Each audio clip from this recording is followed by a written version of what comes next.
Good evening बच्चों।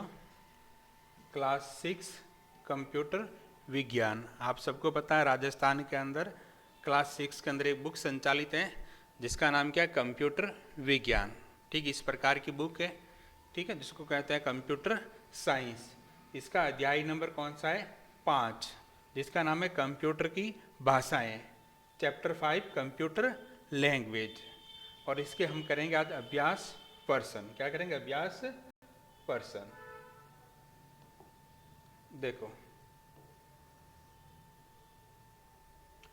निम्न में से किसी एक का चयन कीजिए।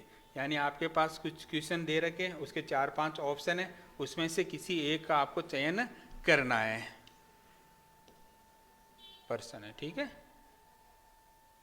निम्न में से कौन सी भाषा उच्च स्तरीय भाषा का उदाहरण नहीं है। तो देखो बच्चों, जावा उच्च स्तरीय भाषा है, फोर्टोन भी है, पाइथन भी है। कौन नहीं है, असेंबली लैंग्वेज। असेंबली लैंग्वेज कौन सी है, निम्न स्तरीय भाषा है। सही आंसर क्या हो जाएगा, ए। ठीक है। उच्च स्तरीय भाषा, उच्च स्तरीय प्रोग्रामिंग भाषा में लिखे गए प्रोग्राम को कंप्यूटर की भाषा यानी मशीनी भाषा में परिवर्तन करने का कार्य कौन करता है। यानी आप कह रहा है कि उच्च स्तरीय प्रोग्रामिंग भाषा को कंप्यूटर की भाषा यानी मशीनी भाषा में परिवर्तन करने का कार्य कौन करता है। इंटरप्रेटर करता है, बिल्कुल सही है। कंपाइलर करता है, ये भी सही है, क्योंकि ये दोनों ही क्या करते हैं, उच्च स्तरीय भाषा को मशीनी भाषा के अंदर बदलते हैं। तो सही आंसर क्या हो जाएगा, से, ए और बे।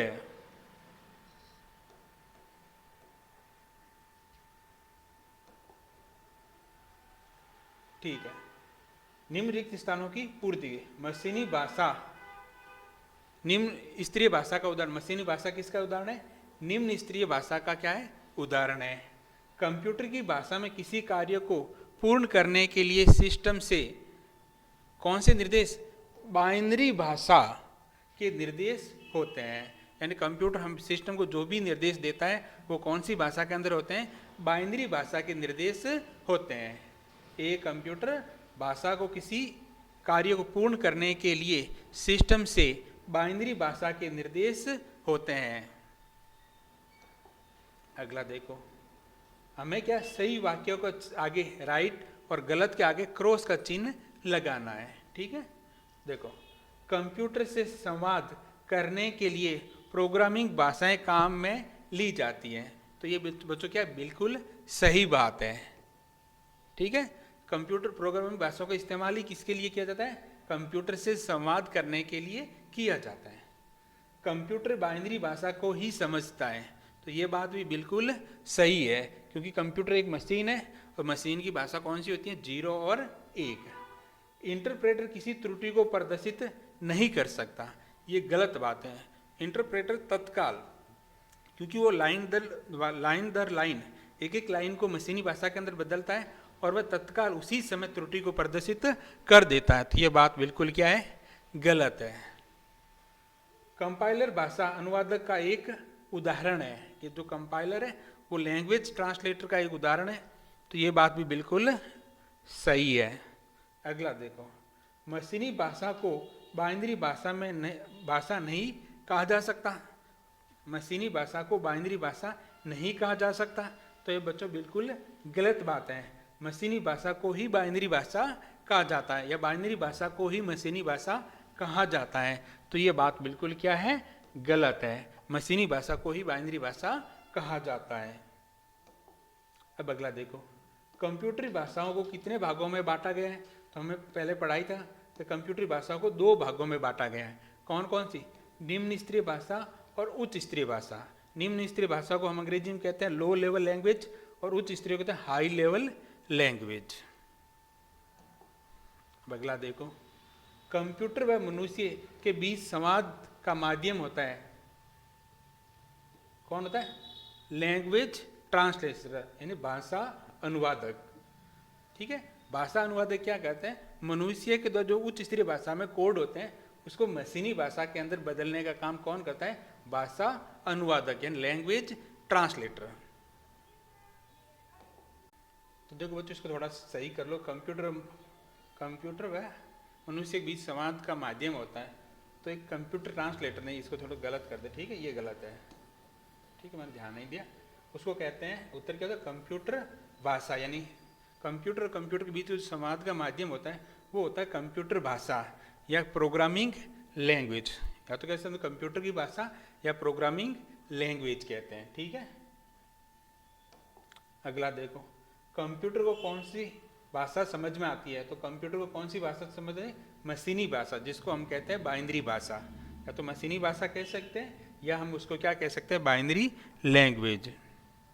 अगला देखो, भाषा अनुवादक के उदाहरण है, तो कंपाइलर है, इंटरप्रेटर है और असेंबलर है। ये किसके उदाहरण है, भाषा अनुवादक यानी लैंग्वेज ट्रांसलेटर के उदाहरण है, जिसमें से ये दो है।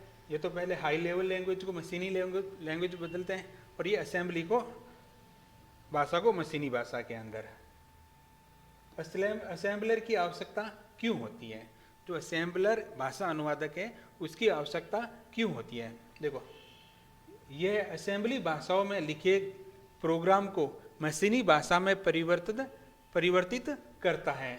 ये एक सिस्टम सॉफ्टवेयर है। असेंबलर एक प्रकार से एक बार में एक पंक्ति को मशीनी भाषा में परिवर्तित करता है। अर्थात हम कह सकते हैं, अगर असेंबली भाषा में लिखे गए जो प्रोग्राम है उसको मशीनी भाषा में बदलना है तो हमें एक लैंग्वेज अनुवादक या भाषा ट्रांसलेटर की आवश्यकता होती है, जिसे हम कहते हैं असेंबलर। जिसे हम क्या कहते हैं, असेंबलर। और असेंबलर एक एक लाइन को मशीनी भाषा के अंदर बदलता है। अब बात करते हैं आगे वाला। देखो, निम्नलिखित प्रश्नों के उत्तर ही ट्रांसलेटर क्या करता है। भाषा अनुवादक, जिसे हम लैंग्वेज ट्रांसलेटर कहते हैं, ऐसे प्रोग्राम होते हैं, ये तो ध्यान, ये सिस्टम सॉफ्टवेयर के ही पार्ट होते हैं, ठीक है, जो एक भाषा में निर्देश स्वीकार कर अन्य भाषा में उसके समतुल्य निर्देश तैयार करते हैं। तो भाषा अनुवादक या लैंग्वेज ट्रांसलेटर क्या होते हैं, एक भाषा के अंदर निर्देशों को क्या करते हैं, स्वीकार करते हैं और उसके समकक्ष अन्य भाषाओं के अंदर निर्देश क्या करते हैं, तैयार करते हैं। जिसके उदाहरण है कंपाइलर, इंटरप्रेटर, असेंबलर। भाषा अनुवादक के कुछ उदाहरण हैं। अगला देखो, वर्तमान में उपलब्ध भाषाओं को कितने भागों में बांटा गया है। वर्तमान में उपलब्ध भाषाओं को कितने भागों में बांटा गया है। अगर कंप्यूटर में बात है, कंप्यूटर की भाषाओं को कितने भागों में बांटा गया है, दो भागों के अंदर बांटा गया है। वो इस प्रकार है, एक तो है निम्न स्तरीय भाषा और एक होती है उच्च स्तरीय भाषा। अगर निम्न स्तरीय भाषा में बात करें, जिसके अंदर मशीन लैंग्वेज, असेंबली लैंग्वेज आती है, और उच्च स्तरीय भाषा के अंदर जो वर्तमान जितनी भी HTML है, जावा है, C++ है, पाइथन है, ये सब किसके अंदर आते हैं, हाई लेवल लैंग्वेज के अंदर है। उम्मीद करता हूँ आपको समझ में आ गया हो। मिलते हैं नेक्स्ट वीडियो के अंदर, जिसके अंदर हम पाइथन के बारे में डिटेल में डिस्कशन करेंगे। उच्च स्तरीय भाषा के बारे में पढ़ाई करेंगे, वो कौन सी, पाइथन के बारे में।